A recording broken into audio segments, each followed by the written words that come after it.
بسم الله الرحمن الرحيم. الرحمن علم القرآن خلق الإنسان علمه البيان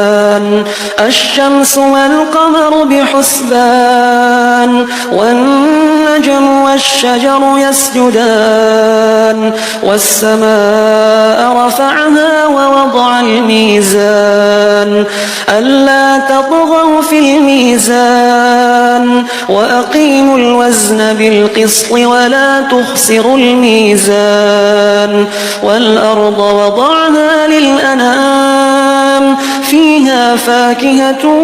والنخل ذات الأكمام والحب ذو العصف والريحان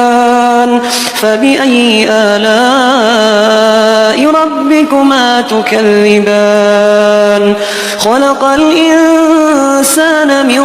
صلصال كالفخار وخلق الجان من مارج من نار فبأي آلاء ربكما تكذبان رب المشرقين ورب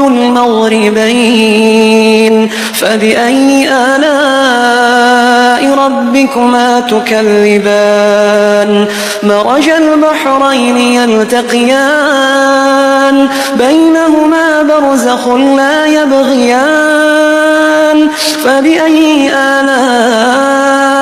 ربكما تكذبان يخرج منهما اللؤلؤ والمرجان فبأي آلاء